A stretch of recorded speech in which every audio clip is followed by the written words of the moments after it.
মেয়েটি যেমনই সুরক্ষা বৃত্তের বাইরে বেরোলো, হঠাৎ অদৃশ্য কিছু একটা তাকে কামড়ে দিল। ভয়ে সে হাতে ধরা তলোয়ার এদিক ওদিক চালাতে লাগলো। তখনই তলোয়ারের সবুজ রক্ত লেগে গেল, যা দেখে বোঝা গেল যে সত্যি বাতাসে দানবরা লুকিয়ে আছে। বোনকে বিপদে দেখে ছোট ভাই তাকে একটি বিশেষ পাথর দিল। পাথর দিয়ে দেখলো চারপাশে কুৎসিত ব্যাং দানব দাঁড়িয়ে আছে। মেয়েটি আরো ভয় পেয়ে ঘাবড়ে আঘাত করতে লাগলো। হঠাৎ সুযোগ বুঝে ভাই তাকে টেনে আবার বৃত্তের ভেতরে নিয়ে এলো। কিন্তু ছাদে গিয়ে তারা দেখলো সারা বাড়ি ব্যাং দানবদের ভিড়ে ঘেরা। আসলে সবকিছুর শুরু আধা মাস আগে হয়েছিল। তখন ছোট ভাই পূর্ণ বাড়িতে একটি কিতাব পেয়েছিল। কিতাবে শুধু পরী আর জাদুকর প্রাণীর সত্যি লেখা ছিল না, তাদের সব রহস্য আর দুর্বলতাও লেখা ছিল। এই বইটাই দুষ্ট দানবের দরকার ছিল, কারণ এটা পেলে সে সব পরীদের দখল করতে পারত। কিছুদিন আগে সে সৈন্য পাঠিয়ে ছোট ভাইকে ধরে ফেলে। ব্যাং দানবরা তাকে কড়াইয়ে ফেলে রান্না করার প্রস্তুতি নিচ্ছিল। তখন সে দেখলো পাশে একটি বন্য শূকর দানব বন্দী আছে। শূকর বলল, আমাকে ছেড়ে দাও, আমি তোমাকে সাহায্য করব। কিন্তু ছাড়ার সঙ্গে সঙ্গে সে ছেলেটির মুখে থুতু ছুড়ে দিল। প্রথমে ছেলেটি রেগে গেল, পরে বুঝলো ওই থুতুটিই জাদু আছে। এর ফলে সে কোনো যন্ত্র ছাড়াই ব্যাং দানবদের দেখতে পাচ্ছে। কিন্তু তখনই শূকর দানব একটি প্রজাপতি দেখে পালিয়ে গেল। একেবারেই বিশ্বাসযোগ্য নয় সে। এদিকে ব্যাং দানবদের নেতা বুঝলো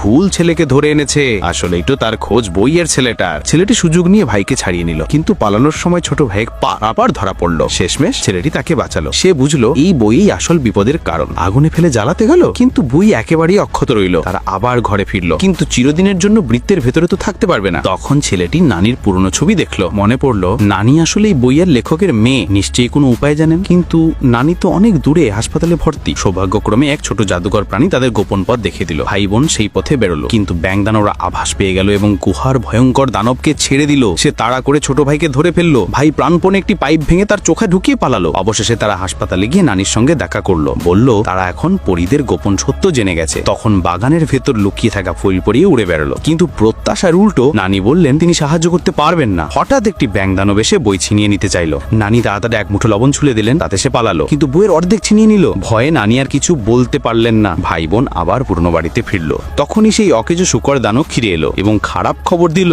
যে দানবের হাতে যে অর্ধেক বই গেছে তাতে বৃত্ত ভাঙার উপায় লেখা আছে। তাই বাইরে থেকে সব ব্যাং দানব অদৃশ্য হয়ে গেছে। আসলে দুষ্ট দানব পূর্ণিমার রাতে বৃত্ত ভাঙতে চাইছে। শূকর দানব আবারও থুতু ছুড়ে দিল। এবারে ভাই ও বোন দুজনেই পরিষ্কারভাবে পরী আর দানবদের দেখতে পারলো, যাতে রাতের ভয়ঙ্কর যুদ্ধে লড়াই করতে পারে। পার্ট 2 খুব শীঘ্রই আসছে। লাইক আর কমেন্ট করুন।